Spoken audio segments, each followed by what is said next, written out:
The Apollo University, University of Leicester, 35 lakhs fees for 3-year BTech CSE UK.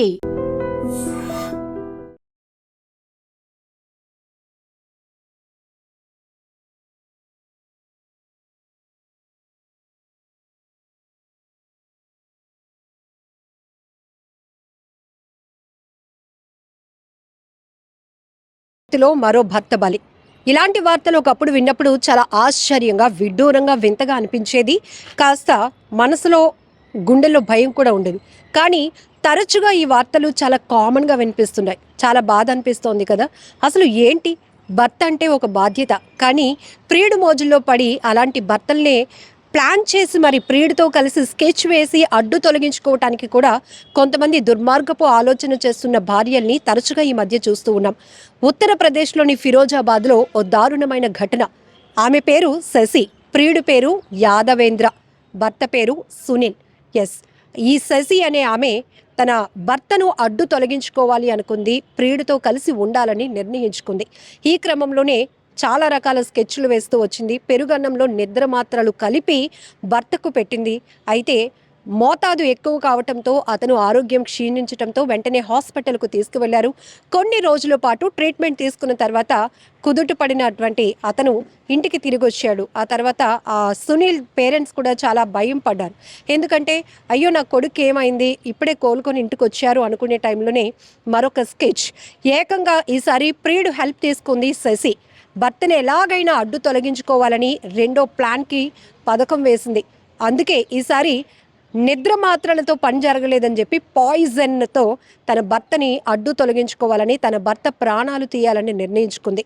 దీనికోసం ప్రియుడు పాయిజన్ను ఆన్లైన్లో order పెట్టి రప్పించాడు. అయితే ఈ పాయిజన్ను కిచిడీలో పెట్టినటువంటి శశి, అంటే భార్య శశి, తన భర్తకు కిచిడీలో విషం కల్పించింది.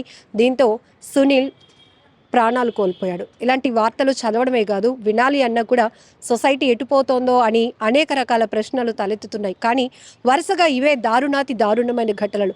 ఇప్పటి వరకు మనం రౌడీ షీటర్లో నేర ప్రవృత్తి కలిగినటువంటి వాళ్ళు ఎక్కువగా హత్యలకు తెగబడుతున్నటువంటి విషయాలు మనం గతంలో చూస్తూ వచ్చాం. ఎందుకంటే వారికి ఏదో నేర ప్రవృత్తి ఉంటుంది, వారు ఎదిగిన కావచ్చు, పెరిగిన వాతావరణం, కుటుంబ నేపథ్యాలు ఇవన్నీ కూడా నేర ప్రవృత్తికి చాలా కనెక్టివిటీగా ఉండేవి అని మనం గత వార్తల్లో చూసాం, ఇలాంటి క్రైమ్ న్యూస్ చూసినప్పుడు.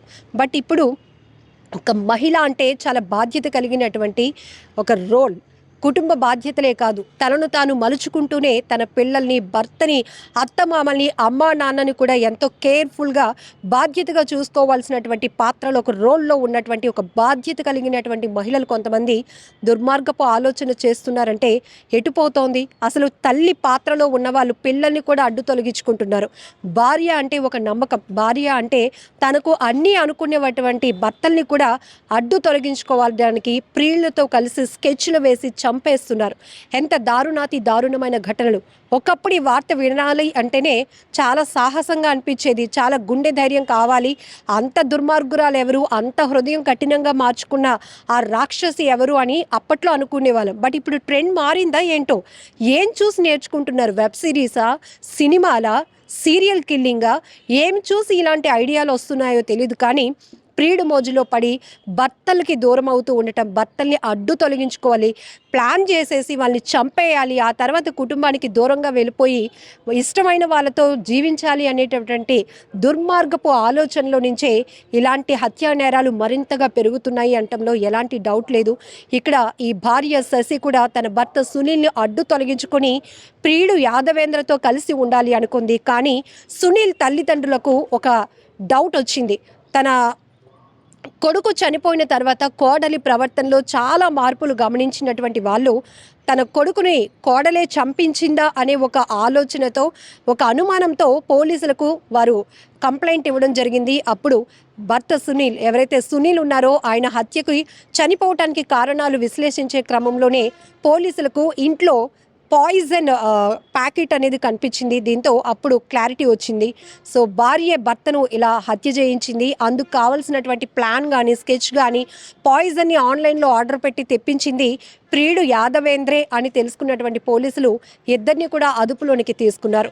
ఇక్కడ ఎంత దారుణాతి దారుణం! ఇన్ని వార్తలు చూస్తున్నారు కదా, ప్రతి వార్త ఒక ఘటనను మీ అందరికీ తెలియచెప్పడమే కాదు, అందులో ఇలాంటి హత్యలు, ఆత్మహత్యలకు పాల్పడుతున్న వారి కుటుంబ పరిస్థితులు ఎలా ఉన్నాయి, హత్యలకు తెగబడుతూ నేర ప్రవృత్తి కలిగిన వారి కుటుంబాలు ఎలా విచ్ఛిన్నం అయిపోతున్నాయి, వారికి ఎలాంటి జైలు శిక్షలు అనుభవించాల్సి వస్తోంది, పోలీసుల కస్టడీలో వారు ఎదుర్కొంటున్నటువంటి పరిస్థితులు ఏంటి, ఇవి కూడా మీకు తెలియజెప్పే ప్రయత్నం చేస్తున్నప్పుడు మీకు తెలీదా, ఒక వ్యక్తిని అడ్డు తొలగించుకున్న తర్వాత పోలీసులకు చిక్కకుండా మీరు బయట తిరగగలుగుతారు అని ఎలా అనుకుంటున్నారు? ఎంత అనాలోచితమైన ఆలోచన ఇది! క్షణికావేశంలో ఒక వ్యక్తిని చంపేయాలి, అడ్డు తొలగించుకోవాలి అనుకుంటున్నారు, కానీ ఆ తర్వాత మీరు ఏమవుతారు, జైలు పాలవుతారు అనే విషయాన్ని గమనించుకోలేకపోతున్నారా? సొసైటీలో ఒక చెడ్డ ముద్ర వేసుకోగలుగుతారు అని ఆలోచించుకోలేకపోతున్నారా? ఎందుకు ఈ క్షణికావేశం? ఎందుకు వేరే వ్యక్తుల మోజులో పడి ఉన్న కుటుంబ వ్యవస్థని పూర్తిగా చెడగొట్టే ప్రయత్నాలు ఎందుకు చేస్తున్నారు? ఇక్కడ సునీల్ అమ్మా నాన్నకి డౌట్ రావడం వల్ల ఇలాంటి దుర్మార్గపు కోడల బుద్ధి, ఆ కోడల ప్రేమలో పడినటువంటి వ్యక్తి బుద్ధి బయటపడి ఇప్పుడు కటకటాల పాలైనటువంటి పరిస్థితి. ఇదొక్కటే కాదు, తరచుగా ఉత్తరప్రదేశ్లోనే కాదు అనేక రాష్ట్రాల్లో ఇలాంటి ఘటనలు మనం తరచుగా చూస్తూనే ఉన్నాం. హనీమూన్ కని తీసుకువెళ్ళి ప్లాన్ చేసి ఏదో అద్భుతాలు జరిగిపోతాయని వాళ్ళలో ఒక నమ్మకాన్ని క్రియేట్ చేసి ఆ నమ్మకాన్ని అదునుగా చేసుకొని హత్యలు చేస్తున్నందుకు తెగిస్తున్నారు. ఇంకొక వైపు డ్రమ్ముల్లో వేసేస్తున్నారు, మరొక వైపు విషం పెట్టి చంపేస్తున్నారు.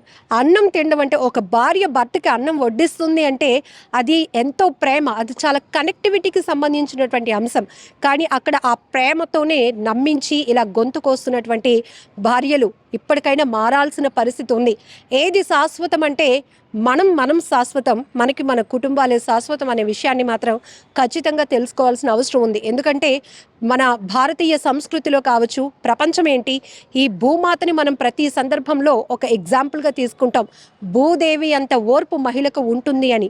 అంటే ఒక పవిత్రమైనటువంటి ఆ స్థానంలో మహిళను కూర్చోబెట్టారు అంటే మహిళలపైన ఎంత గౌరవం ఉంది, ఎంత బాధ్యత ఉంది, ఒక సంస్కృతి సాంప్రదాయాలు భవిష్యత్ తరాలకు కొనసాగుతున్నాయి అంటే కూడా దానికి ప్రధాన కారణం మహిళే.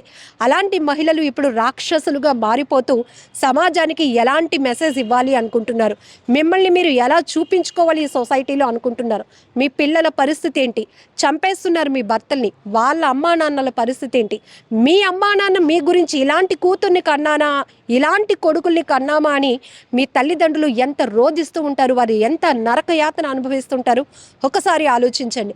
ఇలాంటి నేర ప్రవృత్తులు ఆగాలి అంటే, ఇలాంటి దుర్మార్గాలు ఆగాలి అంటే మీరేమనుకుంటున్నారో కూడా కామెంట్ బాక్స్లో మెన్షన్ చేయండి.